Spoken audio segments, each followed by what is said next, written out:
So I always think a crowd is better than one. So thank you for joining me. Hi, I'm Risa Starr. I'm the Executive Director of the Longevity Biotech Association. I also am the Executive Director of the Academy for Health and Lifespan Research.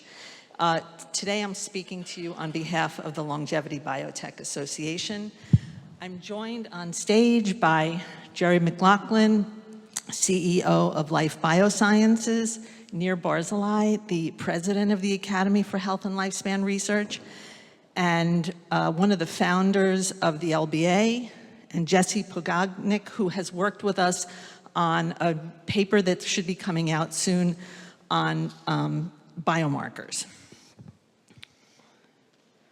So when I first joined this industry, I came from tech. I was involved in this sort of early adoption of personal computers and government, public health.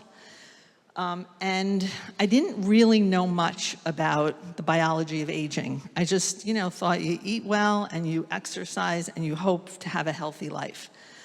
So I really didn't know that there are diseases of aging and there's the biology of aging, and I know that I'm not alone, and that needs to change.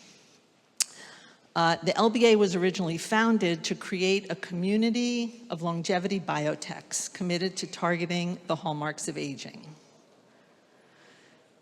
One of the things that I have really appreciated about this industry is the sense of collaboration, and how that the people that I've met, at least, believe that if one of us succeeds, we all succeed. And these are our current partners. They are our power. They're doing the work. And we're hoping that we are helping them pave the way.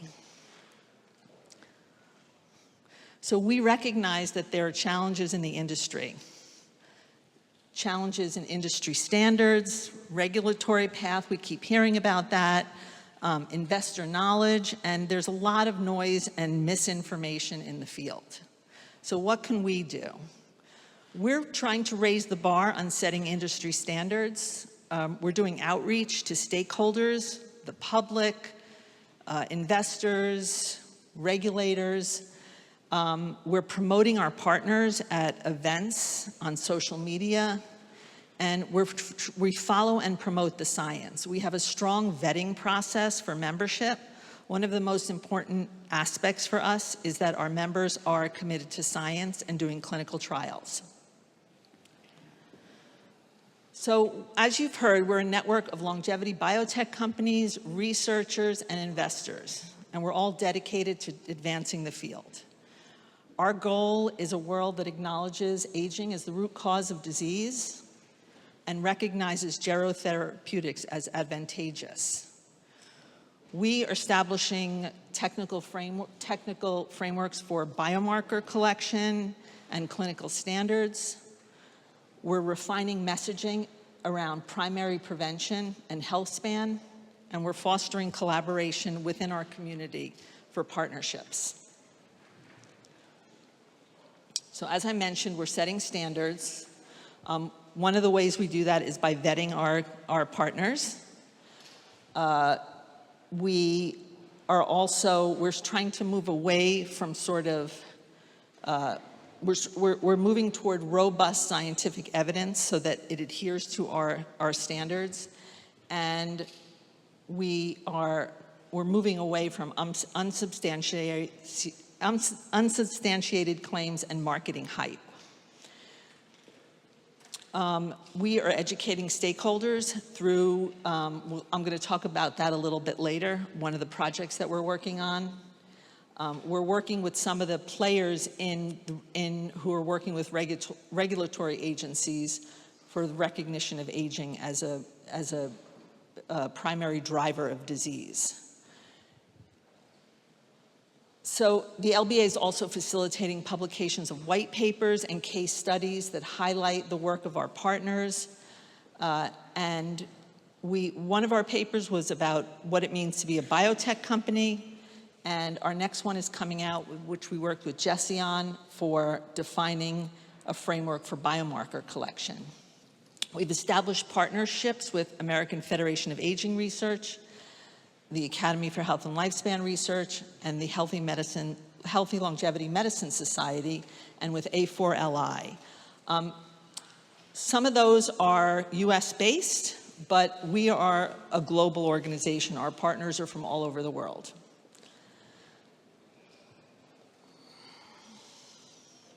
One of the things I want to talk today about is our rebranding effort. So one of the things that has really come out in many of the meetings I've been in is how there's a lot of noise in the field. And some people are talking about health span, some people talking about rejuvenation. And so these 4 organizations came together, we met last year, to work on collaborating on a branding project so that we can mainstream the idea that aging is a primary driver of disease. We've recently hired a branding agency, and many of our partners are going to be part of the research.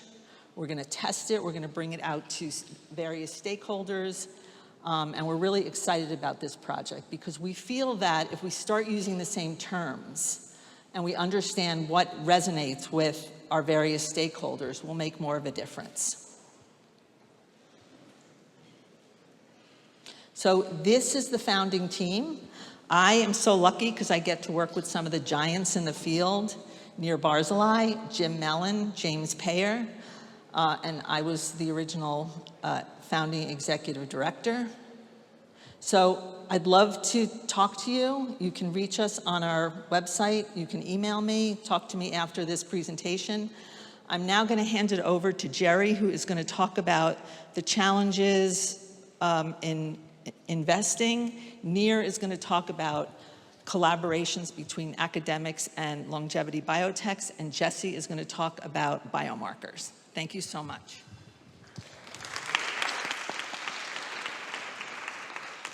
Thanks, Risa. It's been great coordinating and collaborating with the LBA. Really happy about that. So I'll touch on just for a few minutes some top level what I think are some of the challenges, but I think it's not all dark days. And I'm going to focus on biotech. So this is not for device or consumer goods. Focus on biotech. We have a perception problem with biotech investors. And it's difficult. Once a perception is made, all of us have that. Anything that can reconfirm it just sets you back. And so, as Risa had mentioned, a lot of some of the hype and the way the consumer media likes to talk about health span is about living forever, living to 150, and it just creates unrealistic expectations. And sometimes that's all thrown in terms of what biotech investors come, because they really don't know much yet about our sector. So we have that problem from a perception standpoint. The second thing is we have a math problem. And what do you mean by math problem?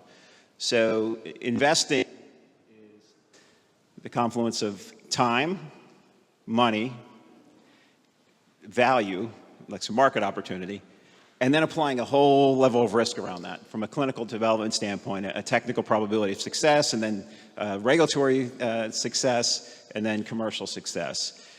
And when the perception is for the aging biology space is that we're looking at broad sweeping aging claims. And I know it's changing very quickly, which is great, but there's still a bit of a perception. And it has kept many of those biotech investors sort of on the sidelines.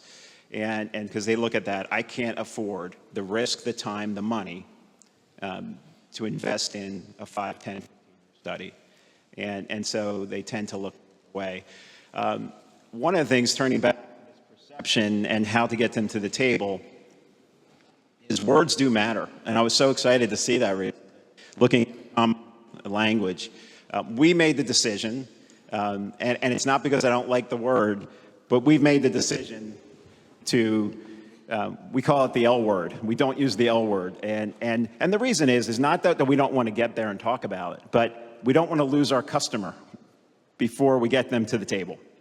And I think you heard it, those of here was a great panel on Tuesday night, and there was a gentleman from Pfizer Ventures and someone from McKinsey, and they really talked about, I think, some of the challenges in terms of talking about age-related disease and aging biology. And this all can lead to, and diseases that can be targeted today, right, with regulatory pathways and good clinical endpoints and commercial opportunity. tangible today. And the beauty of it is you get into aging science and the potential for more down the road. Look at the GLPs. Wow, it keeps expanding. So I see that as the potential. We never want to lose that, and that's always part of the conversation. But I think to get folks to the table, it is really about speaking their language in a way that's under their mandate, that fits their risk-reward profile. And so that's sort of, I think, the answer to that. It's a challenge, but I think that's the answer. And the other thing, and you heard it loud and clear from Risa, is rigor. We owe it to ourselves and to our field to challenge ourselves to deliver the highest level of rigor when we're approaching investors, all investors, but particularly with biotech investors. Some of these investor groups, RA Capital, they have armies of PhDs who know our science better than we do. And so it's incumbent upon us to build our programs in a manner that is on par with big pharma, right? Because ultimately, these investors are looking for an exit, either through an IPO or an acquisition.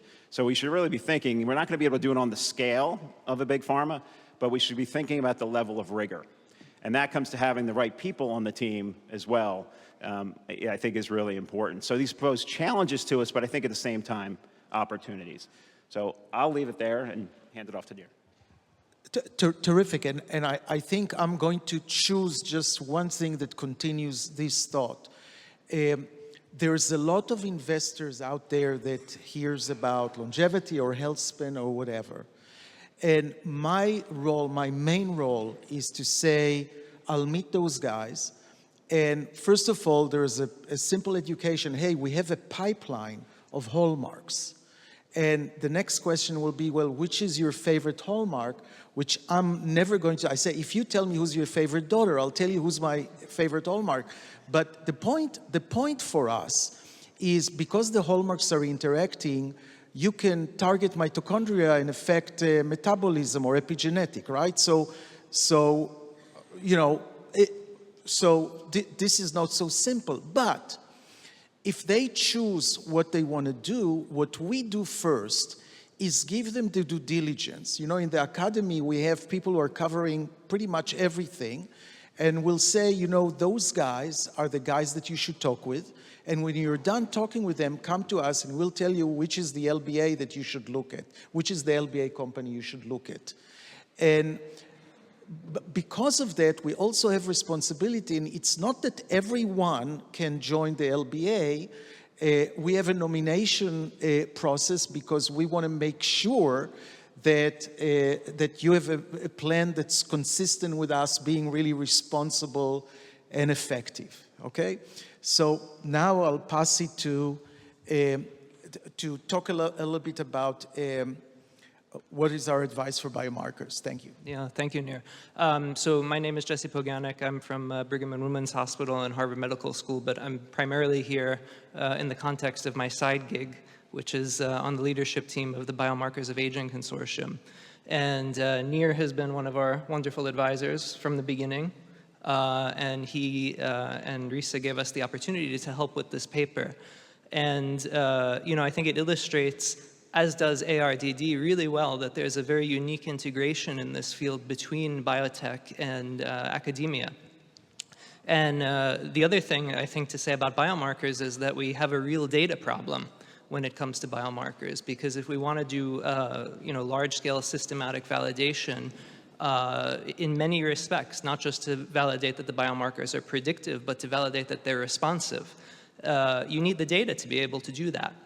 And to have the data, you need to collect the samples properly. And so that's, these ideas were all about what this paper was about. So we hope it's going to be a useful reference document for biotechs who may be running clinical studies and would collect data and samples. So we rank these things based on a number of criteria like feasibility, representation, which is like the information content of the different things, and the range of use.